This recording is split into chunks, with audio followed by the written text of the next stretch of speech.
Madame, Monsieur, bonsoir. La malchance de Laurent Jalabert, une chute cet après-midi lors de la 4e étape au Havre et la perte de son maillot jaune au profit d'un Italien. Dans ce journal, faut-il interdire la circulation pour lutter contre la pollution? Le ministre de l'Environnement ne l'envisage qu'en ultime recours. Les jugements contradictoires contre des commandos anti-IVG. 2 nouvelles condamnations aujourd'hui après la relaxe d'hier qui suscite une vive émotion. Nous en parlerons avec le ministre de la Justice, Jacques Toubon, qui est notre invité. Bonsoir. Nous reviendrons également avec vous sur les révélations du canard enchaîné autour des logements parisiens d'Alain Juppé et de ses proches. Également dans ce journal, Jacques Chirac à Genève pour le 50e des Nations Unies, le portrait de l'homme le plus riche du monde, le PDG de Microsoft, l'américain Bill Gates, et notre chronique vacances comme chaque soir sur les plages du Nord. Commençons donc par le cyclisme et décidément la chance tourne le dos à Laurent Jalabert au moment où tout souriait en ce début de Tour de France. Jalabert a chuté cet après-midi à 2 km de l'arrivée de la 4e étape au Havre. Il a pu repartir mais cède le maillot jaune à l'Italien Gotti. Cela devait être l'étape rêvée des sprinteurs. 162 km entre Alençon et Le Havre, avec pour la première fois le passage du pont de Normandie. En somme, une étape facile à contrôler pour Laurent Jalabert. Mais à 2 km de l'arrivée, toutes ces données sont bouleversées sur un coup du sort. Samy Morels crève et ne peut contrôler sa trajectoire. Il entraîne dans sa chute quelques-uns des meilleurs sprinteurs du peloton, Baldato, Nelissen et surtout Jalabert, le maillot jaune. Laurent Jalabert attendra 30 secondes avant de pouvoir repartir. Il a définitivement perdu le contact avec le peloton. Car devant, ça va très vite. L'Italien Mario Cipollini, impérial au sprint, remporte sa 2e victoire d'étape devant Éric Zabel et Frédéric Moncassin. Sans l'aide de ses coéquipiers, Laurent Jalabert franchit la ligne d'arrivée 50 secondes plus tard. Il limite les dégâts, mais il a perdu le maillot jaune. C'est la malchance, c'est tout. Je crois que le plus dur était fait. J'étais justement devant pour éviter les cassures et les chutes qu'il peut y avoir derrière, qui généralement ont lieu derrière. C'est tombé devant, quoi. Et il y a un virage dangereux, ça va très vite. Voici donc le nouveau leader du Tour de France, Ivan Gotti, équipier modèle d'Evgeny Berzin, mais grand seigneur. Je suis désolé pour Laurent Jalabert, j'espère qu'il ne s'est pas fait trop mal. J'aurais préféré prendre le maillot jaune dans d'autres conditions, mais bon, ça s'est passé comme ça. Au classement général, Ivan Gotti possède une seconde d'avance sur son coéquipier Björn Ries. Laurent Jalabert est 8e à 40 secondes du leader. Mais l'image que l'on gardera de cette étape, c'est la malchance des sprinteurs, illustrée par l'arrivée de Fabio Baldato et ses pansements, près de 6 minutes après le vainqueur. Jean-René Godard, vous êtes en direct avec nous du Havre. Jean-René, ces sprints à l'arrivée des étapes donnent à chaque fois lieu à une foire d'empoigne terrible. Oui, parce que en fait, les coureurs qui les disputent sont des êtres à part. Cipollini, qui a gagné aujourd'hui, est tombé l'an dernier à la suite d'un accrochage dans un sprint autour d'Espagne. Il a eu 2 vertèbres fracturées, des étourdissements pendant 1 an. On s'est demandé s'il allait recourir et aujourd'hui, il repart de nouveau à la conquête de victoires dans les sprints. Ce sont des êtres à part car sur une étape qui ferait par exemple 200 km, un sprinter pendant 199 km au 500 doit apprendre à se cacher, à s'abriter, mais à rester toujours parmi les 25, les 30 premiers. Donc cela suppose pendant 199 km 500 beaucoup de tension nerveuse et puis l'art de bousculer, l'art de se frayer sans arrêt des passages pour être bien placé. Et puis ensuite, il reste les 500 derniers mètres. Et dans ces 500 derniers mètres, il faut sur le vélo jaillir à 65 km/h au prix de tous les risques pour réussir à gagner. C'est cela le métier de sprinter, ce sont les casse-coups du cyclisme avec tous les risques que cela comporte, on l'a encore vu aujourd'hui. Merci beaucoup Jean-René Godard et à demain. Le sport produit bien souvent des petits prodiges qui décrochent très jeunes des prix d'excellence. Dans un autre registre, un garçon de 14 ans seulement vient à Toulouse de décrocher son baccalauréat avec, s'il vous plaît, mention très bien. Sur place, Isabelle Delieu. Un enfant? Plus tout à fait. Un futur musicien? Très certainement. Yann Edern, 14 ans, mention très bien au bac S et ce qu'on appelle un surdoué. Décrocher son bac, c'est pour lui seulement finir un cycle, commencer une nouvelle vie consacrée à la musique. Il veut devenir chef d'orchestre. C'est quelque chose qui permet effectivement de pouvoir faire part de sa sensibilité à ces musiciens. Aller vraiment chef d'orchestre, ça m'intéresserait aussi de devenir compositeur, c'est une chose aussi très importante. 19 en maths, 16 en physique-chimie, Yann Edern aurait pu prétendre aux classes prépa, mais il vise l'entrée au Conservatoire national de musique. Ses parents, tous deux ingénieurs, respectent ses choix, comme ils essayent depuis son enfance de répondre à sa soif de connaissance. À 3 ans et demi, il savait lire et écrire, tout s'est enchaîné. Sa curiosité était éveillée et il voulait qu'on réponde à ces questions. Et ça a toujours été un esprit très curieux, aussi bien pour des choses très simples, savoir comment un maçon fait un mur bien lisse, que de savoir qu'est-ce que c'est que les fractions, qu'est-ce qu'il y a dans tel livre. Ou les marques de voitures. Voilà, ou les marques de voitures, puisqu'à 3 ans et demi, il était déjà incollable. Derrière ce succès, il y a aussi beaucoup de travail, seul face à des cours par correspondance. Un emploi du temps que Yann Hedern a su gérer en se ménageant toujours du temps libre pour suivre les grands prix de Formule 1, car l'automobile est son autre passion. Et comme récompense pour le bac, il a reçu une miniature de F40. C'est vraiment un modèle réussi, puis surtout que Burago en 18e, c'est vraiment le top du top. Là, j'ai vu, il y a tout, il y a le tableau de bord. Déjà bachelier, encore un peu enfant. Et autre performance à Belfort, Laure Peter, une candidate tout juste un peu plus vieille que Yann que l'on vient de voir. Elle a 17 ans, a été reçue au bac mathématiques avec une moyenne, tenez-vous bien, de 19,38 sur 20. Elle a eu 20 en mathématiques, bien sûr, en sciences naturelles, en musique, 19 en français, en physique, en histoire géo et en latin. La seule discipline qui a vraiment fait baisser sa moyenne, c'est un scandaleux 14 en éducation physique. En ce début d'été se repose dans certaines villes touristiques le problème du comportement des sans domicile fixe qui profitent de l'afflux de vacanciers pour faire la manche. Le maire radical de La Rochelle, Michel Crépeau, décide d'interdire la mendicité dans les rues de sa ville, un moyen selon lui d'éviter que les thèses du Front National ne se développent. Enquête à La Rochelle de François Privat et Philippe Dumail. Une affiche synonyme de polémique à La Rochelle. Elle fait écho à un arrêté municipal pris par Michel Crépeau visant à écarter les SDF de la ville. On ne peut pas admettre de nos jours avoir ce refoulement, ce coup de pied au cul pour dire les gens dans la rue qui passent, s'ils n'ont pas 5 francs sur eux, on les met à l'écart. L'émotion est grande sur le Vieux-Port, mais Michel Crépeau persiste et signe. Dans les sociétés civilisées comme la nôtre, qui ont déjà le RMI, il faut peut-être l'augmenter, hein, j'en sais rien. D'ailleurs, il y a des plages de gens qui ne sont pas touchés par le RMI. Mais enfin, la France n'est pas l'Inde, on n'est pas à La Rochelle, à Calcutta, on n'est pas au Bronx, on n'est pas au Moyen-Âge. Voilà. Pas de cours des miracles sur le port de La Rochelle, c'est mon objectif. Ça fait 11 ans que je fais ça. Et 11 ans que je me suis bien sorti. Et si on vous dit de partir de La Rochelle, qu'est-ce que vous faites? Je pars. Je pars. Chez les policiers chargés de mettre l'arrêté en application, on cherche manifestement à dédramatiser.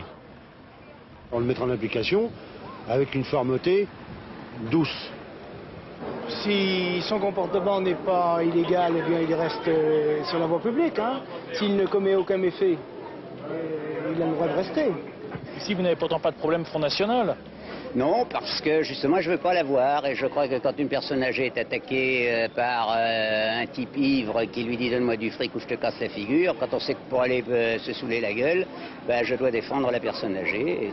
La mesure se veut rassurante pour la population rochelaise et les commerçants du port, même si ce cafetier continue à prendre certaines précautions. Là, vous posez des barrières, pourquoi? Pour que la clientèle soit tranquille. Parmi les autres problèmes qui se posent aux grandes villes, et c'est notamment le cas à Paris, la pollution de l'air, nous en avons déjà abondamment parlé, le niveau de pollution était très élevé en fin de semaine dernière dans la capitale, et certaines associations demandent que les voitures restent au garage les jours où les risques sont importants. Réponse du ministre de l'Environnement, aujourd'hui, cette mesure ne peut être que temporaire et serait vraiment un ultime recours. Le dossier avec Sophie Jouve. Nous sommes sur le toit du laboratoire de la préfecture de police. Regardez bien, grâce à ce capteur, vous allez découvrir ce que respire un Parisien en 24 heures. Les polluants que nous avons recueillis sur ces filtres sont des poussières qui ont été prélevées à 1,60 m au-dessus du sol dans la rue de Danzig. En dehors de ces poussières, il y a à la sortie des tuyaux d'échappement des centaines de polluants. C'est ici à la préfecture de police qu'ils sont identifiés et quantifiés. Tout comme les niveaux d'ozone, un gaz dangereux qui provoque des affections respiratoires. Le week-end dernier, le niveau 2 d'alerte a été déclenché et des recommandations sanitaires diffusées. Qu'arrivera-t-il si on atteint l'alerte rouge située au niveau 3? Le préfet de police ne peut pas employer la coercition pour le moment. Il peut simplement faire appel au sens civique des automobilistes et leur demander de limiter au strict minimum leur déplacement. En clair, Paris étouffe, mais il n'existe aucune volonté politique de limiter la circulation. Juste un vague projet de dévier le trafic et de renforcer le contrôle des véhicules. Mesures jugées insuffisantes par certaines associations, elles viennent de créer un comité de défense des victimes de la pollution de l'air. Il faut créer des zones piétonnes supplémentaires, il faut partager les voiries, comme on dit, c'est-à-dire limiter le nombre de fils de circulation pour les voitures individuelles, développer les fils pour les autobus, c'est-à-dire que les gens passent de l'un à l'autre. Et puis si les mairies de Paris refusent, eh bien, nous sommes prêts à organiser des barrages routiers dans la ville de Paris, dans les quartiers, avec les associations, avec les habitants, pour contraindre la mairie enfin à agir. Et parce qu'aujourd'hui, la pollution de l'air est devenue un problème de santé publique, les membres de ce comité veulent porter plainte contre la mairie de Paris, comme ils le feraient, disent-ils, dans le cadre d'une erreur médicale. Souvent cité en exemple dans la lutte contre la pollution, Athènes, la capitale grecque, il fait en ce moment à Athènes 39 degrés et la circulation sera interdite demain dans le centre-ville de 7 h du matin à 8 h du soir. Avec Rome, mais aussi dans certaines villes d'Allemagne, Athènes est la capitale européenne où des mesures très strictes ont été décidées, des mesures toutefois bien souvent contournées par les automobilistes. Explication d'Hervé Bosini. L'atmosphère y est irrespirable. Tenez, aujourd'hui la température frise les 40 degrés et pas d'air. Difficultés cardiaques et respiratoires harcèlent les personnes âgées. Tout cela à cause du néphos, le nuage qui plane sur Athènes. Lorsque le vent vient à manquer, on mesure le dioxyde de carbone. Au-delà des 200 mg par litre, les autorités appellent la population à la vigilance. Quand le seuil dépasse les 500 mg, c'est l'état d'urgence. Interdiction totale de circuler dans le cœur de la ville, ce sera d'ailleurs le cas demain. Seulement voilà, la moitié des taxis, fort nombreux là-bas, et les autobus auront droit de citer. La plupart roulent au diesel, pollution garantie. Quant à la restriction basée sur les numéros pairs ou impairs des plaques numérologiques, c'était sans compter avec l'astuce du citoyen hellène. La plupart des foyers se sont équipés d'un second véhicule. Non, il fallut en arriver à bannir totalement tous les engins à moteur, au moins pour le centre commercial de la capitale. Ici, on l'appelle la Nebbia. Alors, on a prohibé le centre historique à toutes les automobiles personnelles, sauf permission spéciale. Et un trafic s'est développé. Mais la maréchaussée veille et gare aux contrevenants. Quant au Nebel, l'État fédéral allemand le mesure en milligrammes d'ozone par mètre cube. Au-delà du niveau 240, Verboten pour tout le monde, dans Berlin et l'État de Brandebourg, sauf si votre voiture est équipée d'un pot catalytique. De toute façon, il est recommandé de réduire sa vitesse et de limiter ses allées et venues. Un arsenal légal adopté il y a 15 jours pour que, disent les Verts, l'oxygène embaume toute l'Europe. En France maintenant, le groupe Bouygues confronté aux accusations persistantes de l'un de ses anciens ingénieurs, licencié il y a 2 ans. Il affirme avoir mis au point, à la demande de sa direction, un programme informatique qui permettrait de truquer les appels d'offres sur les marchés publics. Cet ingénieur a expliqué à Michel Fine comment aurait fonctionné un stratagème que le groupe Bouygues dément formellement. Van Vancan a été pendant 18 ans le chef du service informatique du groupe Bouygues. Aujourd'hui, il affirme que lors des procédures d'appel d'offres, Bouygues aurait conclu des ententes illicites avec ses concurrents. Le groupe aurait alors chargé Van Vancan de mettre au point un logiciel informatique pour confectionner des devis un peu particuliers. Quand ils se sont mis d'accord pour la répartition des soumissions, si Bouygues s'occupe d'un lot donné, il est obligé de préparer tous les documents d'offre pour ses partenaires, pour ses concurrents. Le logiciel fait à la fois l'offre de Bouygues et l'offre des concurrents. Et quelle est la différence entre l'offre de Bouygues et l'offre des concurrents? C'est que l'offre de Bouygues est le moins disant, le moins cher. Et que les autres offres sont plus chères. Donc forcément, dans ce cas, Bouygues aura le marché. Sur la foi des révélations de Van Vancan, le parquet de Versailles a ouvert une enquête pour pratiques anticoncurrentielles. En perquisitionnant hier dans les locaux du service informatique du groupe Bouygues, les policiers ont découvert le logiciel décrit par Van Vancan. Reste à retrouver si des devis ont été effectivement établis à l'aide de ce logiciel. En désaccord avec sa direction, Van Vancan a quitté Bouygues il y a 2 ans. Aujourd'hui, le groupe conteste formellement les déclarations de son ancien salarié. Le Premier ministre Alain Juppé joue la sérénité après les nouvelles révélations du Canard enchaîné sur les logements dont bénéficient à Paris plusieurs membres de sa famille. Alain Juppé affirme qu'il n'a rien à cacher. Les informations du Canard relancent toutefois la polémique sur les conditions d'attribution des appartements de la ville de Paris. Enquête Pascal Doucet-Bon et François-Xavier Bunel. Voici l'un de ceux par qui le scandale est arrivé. Christian Lançon, employé à la mairie de Paris, licencié récemment, était l'informateur du journal Libération. Il connaissait bien des noms de locataires privilégiés. S'il parle à visage découvert, c'est qu'il s'est senti menacé et accusé d'arrière-pensée politique. Je roule absolument pour personne, sinon pour la défense des usagers de l'administration, pour tous les mal logés qui trouvent scandaleux tout ce qui se passe à Paris avec ces logements luxueux loués à des prix cassés. Des informateurs qui se dévoilent et de nouvelles révélations du Canard enchaîné sur les logements d'autres membres de la famille d'Alain Juppé. L'atmosphère se fait de plus en plus pesante autour du Premier ministre qui persiste sur le thème « Je n'ai rien à cacher ». Ce ne sont pas des révélations, les adresses sont connues depuis longtemps et là-dessus je suis tout à fait serein, je n'ai rien à dissimuler, tout est parfaitement connu, il suffit de lire les boîtes aux lettres. Et pour corser les ennuis du Premier ministre, voilà qu'une association proche du PS demande publiquement au procureur d'étudier l'ouverture d'une information judiciaire pour délit d'ingérence. Le délit d'ingérence, c'est la confusion dans le travail d'un élu local entre les intérêts de la commune, de la ville, les intérêts publics et ses intérêts personnels, privés. Il suffit que cet élu prenne une décision qui l'intéresse personnellement d'une manière ou d'une autre pour qu'il soit convaincu et punissable d'ingérence. Autre victime de la tourmente, le maire de Paris, Jean Tibéri, à qui les affaires de logement ont coûté le grand chelem. Les 6 maires d'opposition sont venus à nouveau lui réclamer aujourd'hui toute la transparence sur les attributions. Sa campagne a été empoisonnée, comme pourrait l'être aussi l'été d'un gouvernement qui n'aura décidément pas connu d'état de grâce.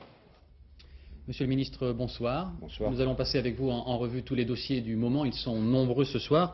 Je voudrais qu'on commence par le problème des logements HLM de Paris. Est-ce que ce système dont les hommes politiques usent finalement comme d'une facilité est selon vous un système normal ?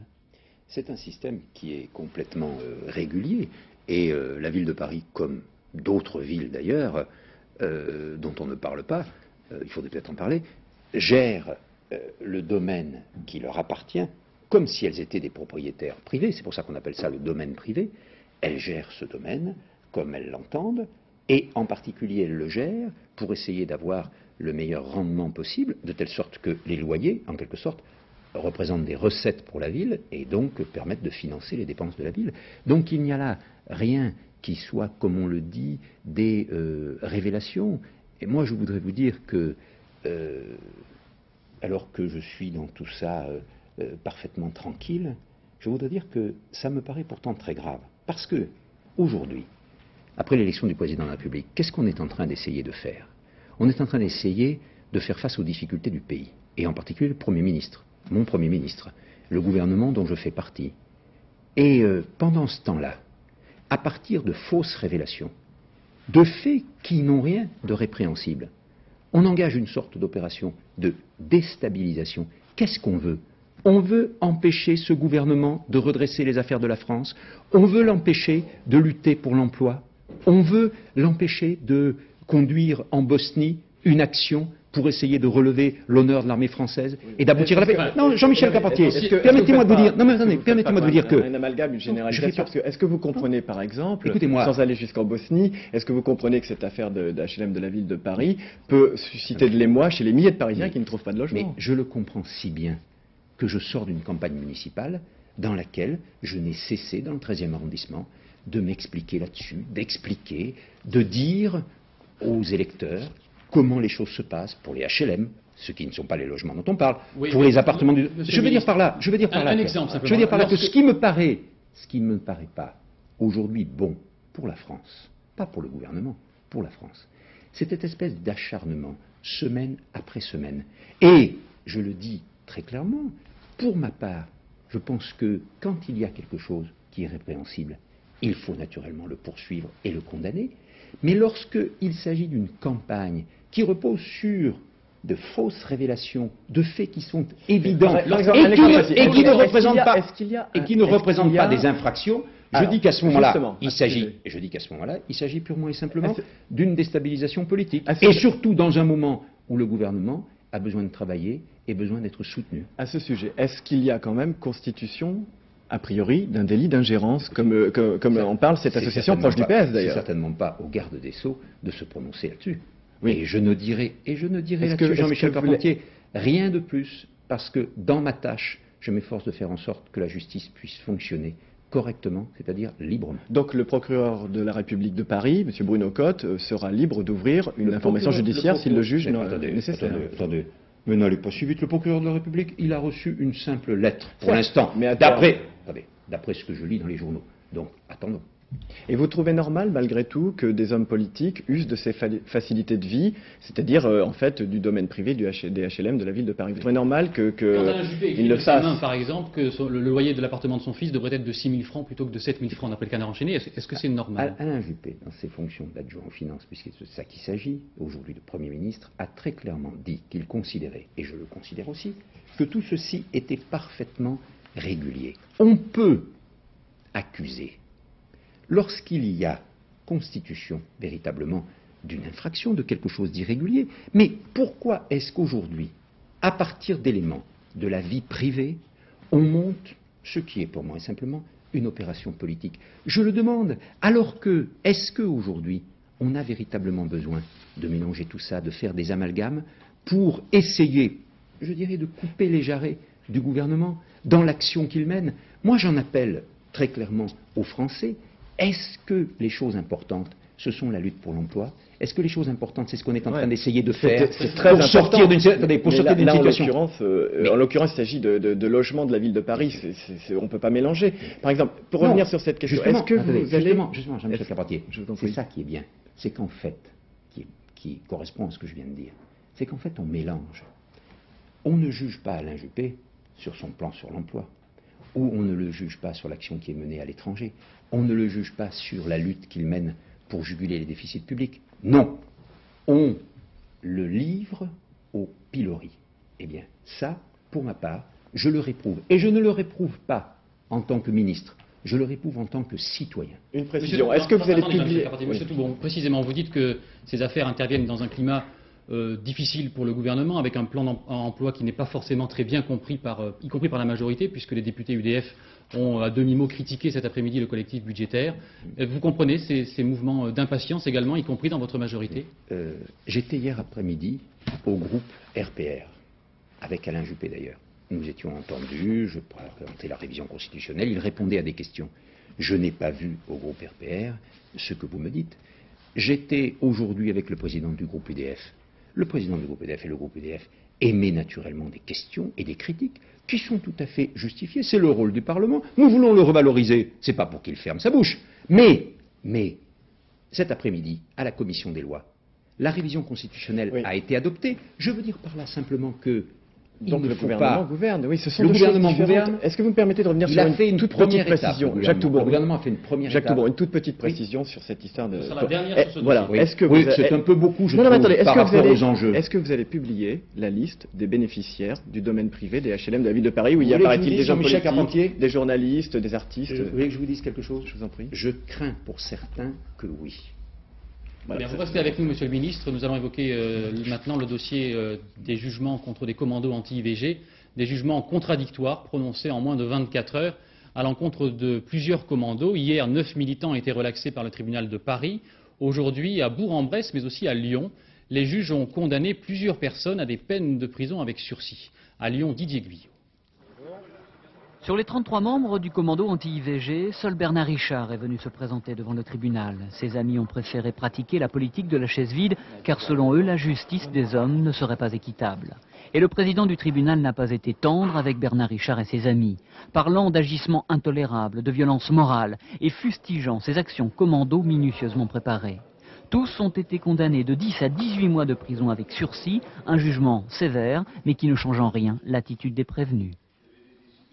Les certitudes ne sont absolument pas ébranlées et je pense que notre action a déjà eu des effets très positifs. La preuve, vous êtes ici, nous parlons de l'avortement et nous posons le problème. Je crois que c'est déjà un acquis. C'est sûr que nous aurions préféré un jugement plus indulgent, mais je crois que nos prévenus, nos clients ont pris des risques et ils les assument jusqu'au bout, y compris celui de la sévérité. Par 4 fois, les anti-IVG avaient pris d'assaut les maternités d'hôpitaux lyonnais. Des actions musclées qui avaient traumatisé le personnel hospitalier mais aussi les patientes. Des actions barbares selon les parties civiles qui cet après-midi s'estimaient satisfaites du jugement prononcé. C'est un jugement qui est sévère, qui est important, qui nous satisfait. Bien sûr qu'on aurait préféré de la prison, parce qu'il va bien falloir qu'un jour on mette un coup d'arrêt à de tels commandos anti-IVG. Ici à Lyon, beaucoup avaient été ulcérés par la décision de relax prise hier par le tribunal de Paris. Mais ce soir, au regard du jugement lyonnais, les défenseurs de l'IVG se sentent rassurés. Et concernant la relaxe prononcée hier à Paris, le parquet a donc fait appel du jugement qui provoque toutefois une très forte polémique. Plusieurs associations et les responsables politiques parlent d'un retour de plusieurs dizaines d'années en arrière. Un dossier juridique qui rejoint également un grave problème d'éthique. Dominique Verdeillan. Dans cet hôpital parisien, 200 IVG sont pratiqués chaque année, la plupart du temps sans incident. Pourtant, le 14 novembre dernier, un commando est intervenu dans le service du professeur Darbois, un commando relaxé hier par la justice. Normal, diagnostique le praticien. Je n'ai pas été surpris par cette décision de relax venant des magistrats. Parce que finalement, quand ce commando est venu dans mon service, son action a été très limitée. Ils se sont contentés de s'asseoir pendant une dizaine de minutes dans le hall d'entrée du pavillon.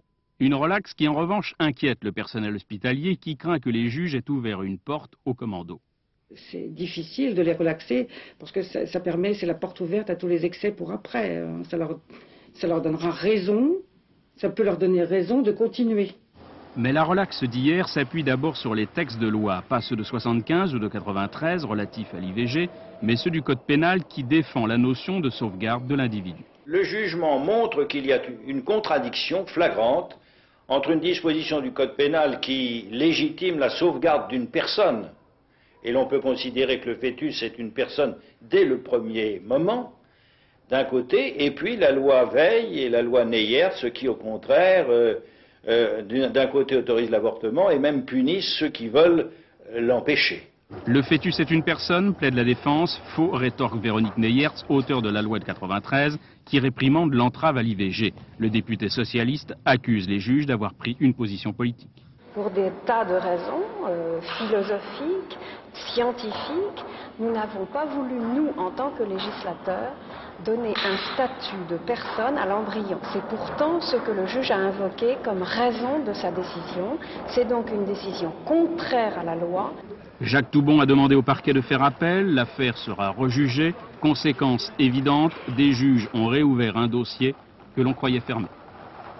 Monsieur le ministre, est-ce que vous considérez, comme certaines associations, que le jugement d'hier de la 16e chambre du tribunal correctionnel de Paris nous ramène plusieurs dizaines d'années en arrière?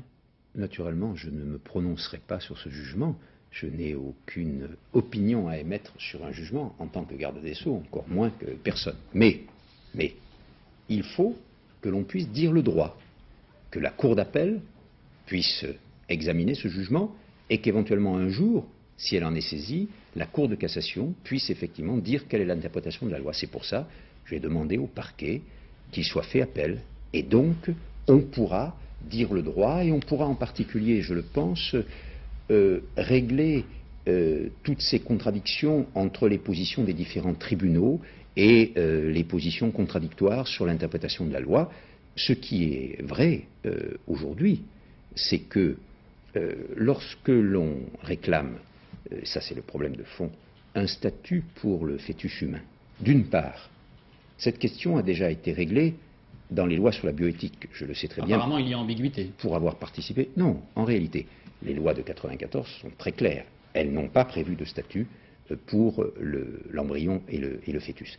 Et d'autre part, je voudrais souligner que la loi, à mon sens, dans une république qui est laïque, qui est une république où les opinions religieuses, idéologiques, etc., sont respectées, mais où l'État ne doit pas les prendre en compte.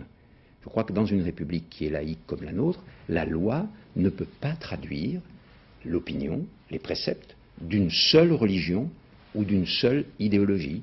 Et je pense donc que, de ce point de vue, la situation de notre législation est bonne. Jacques Toubon, je voudrais que l'on revienne pour terminer à la perquisition qui a eu lieu lundi matin au siège du RPR. Le Canard enchaîné, dans son édition de ce matin, affirme que le juge Eric Alphen, qui est chargé de ce dossier, a prévenu sa hiérarchie, autrement dit le ministère de la Justice, et que donc le RPR a pu être prévenu à temps de cette perquisition qui aurait permis au chef du personnel qui est mis en cause de partir. Eh bien c'est faux. Vous démentez formellement. Mais je n'ai même pas à démentir, c'est tellement ridicule. Est-ce que vous trouvez que dans cette affaire, le juge Alphen n'est pas libre de faire tout ce qu'il veut? Franchement. Alors, sur le fond du dossier, vous avez été secrétaire général du RPR. Cette assertion est totalement fausse. J'ai appris la perquisition qui se déroulait au siège du RPR après qu'elle ait eu lieu, lundi. Sur le fond du dossier, je disais que vous avez été secrétaire général du RPR. Est-ce que vous pouvez affirmer ici ce soir que le RPR n'a jamais bénéficié d'argent en provenance de l'office HLM de Je l'affirme, mais je vous signale que, en tant que garde des Sceaux, en tant que ministre de la Justice, je n'ai rien à dire sur une information en cours et dans le cours de laquelle le juge instrumente en vertu des pouvoirs que lui donne la loi. Je n'ai donc aucune opinion à émettre. Et si tout le monde s'en tenait à mon attitude, c'est-à-dire respecter dans la justice tout le monde, ça veut dire à la fois les magistrats, les auxiliaires de justice, mais aussi ceux qui sont présumés innocents, je pense qu'aujourd'hui, le climat de notre justice serait meilleur, et peut-être le climat aussi de la politique. Je pense que la vindicte n'est jamais une voie de la démocratie. Je vous remercie beaucoup, Jacques Toubon, d'avoir accepté notre invitation. Merci. À l'étranger maintenant, le 50e anniversaire des Nations Unies, fêté à Genève. Le président de la République s'est rendu sur place cet après-midi. À l'occasion de cet anniversaire, il a rencontré le secrétaire général de l'ONU, Boutros Ghali, et Yasser Arafat, le président de l'OLP. La Bosnie et le Proche-Orient ont bien évidemment été évoqués. Sur place, Philippe Arroir et Gérard Derlet. De Gaulle avait parlé jadis de l'ONU comme d'un machin. Le gaulliste Jacques Chirac rend hommage aujourd'hui à Genève, pôle européen des Nations Unies, à une institution qu'il juge indispensable au maintien de l'équilibre international et à la paix dans le monde, même si son efficacité est loin d'être parfaite. Le président français regrette au passage le désengagement financier de certains États, sans nommer les États-Unis. Yasser Arafat était présent à Genève. Jacques Chirac l'a rencontré tête à tête pour la première fois.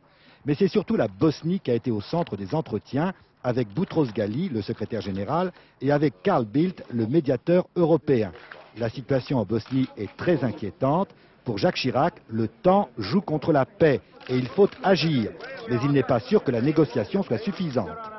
Oh, le succès est très loin d'être garanti. Mais qui peut reprocher à la France, premier contributeur de troupes des Nations Unies à travers le monde, de tout faire pour arracher une solution dans cette Bosnie où l'Europe et l'ONU jouent leur crédibilité et bien davantage les valeurs mêmes qui les fondent. On l'a compris, pour la France, l'essentiel c'est de desserrer l'étau autour de Sarajevo et surtout d'approvisionner la ville. La force de réaction rapide pourrait être mise à contribution. Le président Chirac en a parlé ici à Genève avec ses interlocuteurs. Le chef d'état-major des armées françaises, l'amiral Jacques Langsade, indiquait ce matin que la force de réaction rapide serait opérationnelle à la fin de la semaine et qu'elle interviendra si nécessaire pour rétablir l'accès à Sarajevo. Une opération très périlleuse. Isabelle Bechler. Voilà 2 semaines que le contingent français de la force de réaction rapide a commencé de débarquer dans le port croate de Split. Il a été rejoint par 650 Britanniques pour l'instant, quelques 195 Néerlandais et 300 Allemands. Le rôle de ces hommes, qui seront bientôt 5000, est de faire respecter les résolutions de l'ONU sur le terrain en venant à la rescousse des casques bleus si besoin est. La FRR a installé son quartier général à Tomislavgrad. C'est là que plus de 2000 hommes s'entraînent déjà d'arrache-pied. Ils pourraient très vite intervenir pour dégager la route du mont Igman, seul accès à Sarajevo, actuellement pilonné par l'artillerie serbe. L'enjeu est double, permettre à nouveau un approvisionnement humanitaire de l'enclave bosniaque et rétablir la crédibilité du dispositif des Nations Unies. Ce déploiement doit être complété à concurrence de 1000 hommes au total. La priorité est donc à la sécurité et à l'approvisionnement des civils de la capitale bosniaque assiégée. Mais la FRR, ne l'oublions pas, doit aussi couvrir un éventuel retrait des casques bleus si les négociations de paix échouent. Or, il faut savoir qu'actuellement, chaque camp fourbit ses armes et ne pense qu'à en découdre. Voilà, avant de poursuivre l'actualité à l'étranger, un détour par Wimbledon où Cédric Pioline en ce moment même joue en quart de finale contre l'Allemand Boris Becker. François Brabant, il vient d'y avoir une balle de match. Oui, vous venez de la manquer, Boris Becker vient de mettre un retour de revers dans le filet. C'était une balle de match, une nouvelle balle de match pour Boris Becker. Les deux joueurs en sont dans le 5e set, vous voyez le score s'afficher. 5-4 pour Boris Becker et Cédric Pioline est au service pour rester dans la partie.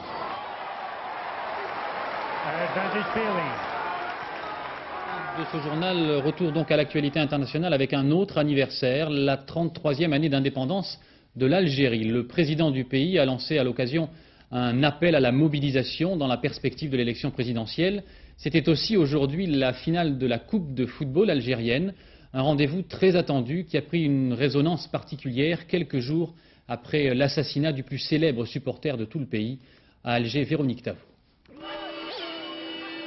Ne pleurez pas, Madame Yama, votre fils est ici avec nous, un refrain repris en chœur. Sur des centaines de mètres, un long cortège de voitures sillonne Bellecour, l'un des quartiers les plus chauds d'Alger.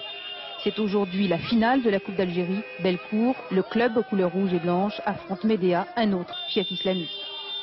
Mais plus qu'une simple partie de football, c'est un défi que tout un quartier vient de lancer. Il y a 15 jours, sa mascotte a été tuée par un groupe d'islamistes, ici même, au cœur de Bellecour, tué parce que le football était sa passion. Yacine avait 36 ans, mais pour tous, il était Yamaha, le plus fervent supporter du club. Alors, aujourd'hui, même privé de sa mascotte, tout le quartier a décidé de lui rendre un ultime hommage.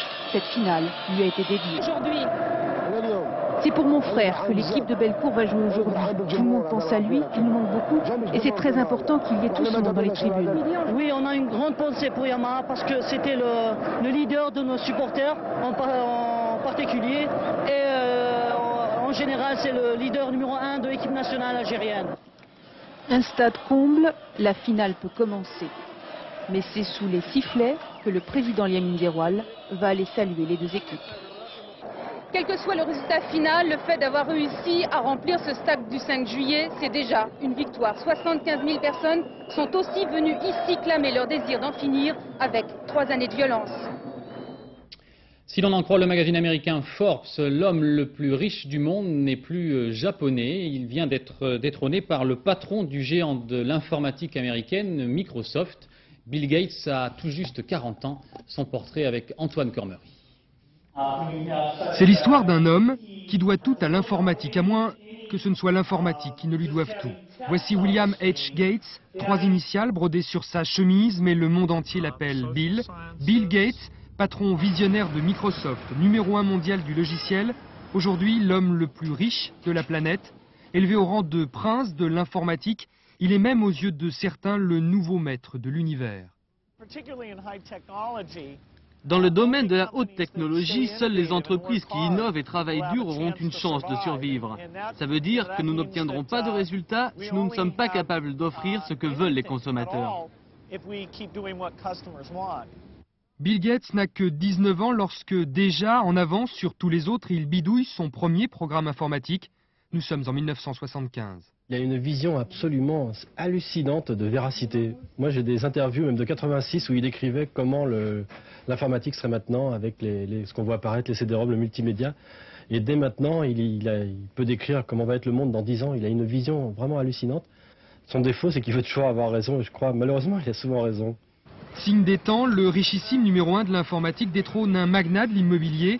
Les actions de Microsoft que Bill Gates possède lui assurent maintenant la plus colossale fortune planétaire, 62 milliards de francs. Si l'on compare avec la fortune de Bill Gates, le montant du transfert du Parisien David Ginola en Angleterre, à Newcastle, 20 millions de francs, ce n'est évidemment pas grand-chose. Ginola, toutefois, ravi d'aller jouer en Angleterre et qui en a profité pour le plaisir, pour défiler cet après-midi pour un grand couturier italien. Reportage Laurent-Frédéric Bollet. Nom Ginola, prénom David, profession footballeur et désormais mannequin. L'un n'empêche pas l'autre et en rupture du PSG, David aura au moins signé pour l'équipe Cerruti. Après Papin pour le même Cerruti, après Cantona pour Paco Rabanne, voici donc Ginola à son tour qui cède à la mode. Comme quoi ceux qui sont au top du football peuvent aussi être des top modèles. Lui, il pourrait faire du cinéma, non David? Voilà. De tous les fans, évidemment, il aime beaucoup. Il est un beau garçon, sympathique. Il a toutes les qualités, c'est un champion. Ça représente un peu ces top stars de la société d'aujourd'hui. Bon, la nouvelle du jour, c'est quand même que Ginola va signer demain pour Newcastle, club anglais. Un transfert de 20 millions de francs pour 4 ans. Après avoir été annoncé un peu partout en Europe, David pose donc ses valises dans le nord de l'Angleterre, dans un championnat qui a priori ne lui convient pas. En tout cas, je n'y vais pas pour faire de la dentelle ou faire quoi que ce soit. J'y vais pour bosser, pour faire une grande saison et faire 2-3 grandes saisons parce que j'y vais pour travailler avant tout. Do you speak English? Yeah, very well. Nous voilà rassurés. Entouré d'Emile Ntamak et de Laurent Cabane, David Ginola défile et semble très à l'aise. Manifestement, il aime ça. Mais dès demain, un nouveau défi l'attend. Car là-bas, en Angleterre, à Newcastle, il y aura malaise si ce ne sont pas les buts qui défilent. Voilà, retour à Wimbledon pour terminer ce journal. François Brabant, où en est-on dans le match Becker-Pioline? Eh bien, c'est toujours le fin fond du 5e set. 6-5 pour Boris Becker, l'Allemand, dans cette dernière manche. Vous savez qu'il n'y a pas de jeu décisif dans les dernières manches à Wimbledon. Et c'est un match vraiment complètement fou puisque Boris Becker semblait s'acheminer après avoir gagné les 2 premières manches très facilement vers une facile victoire. Et puis Cédric Pioline s'est accroché, il a remporté les 3e et 4e set au tie-break, des tie-breaks très disputés à chaque fois. Et là, eh bien, il avait pris le service de Boris Becker très tôt dans le 5e set pour se faire reprendre le sien un petit peu plus tard. Bref, c'est le suspense total entre les deux joueurs.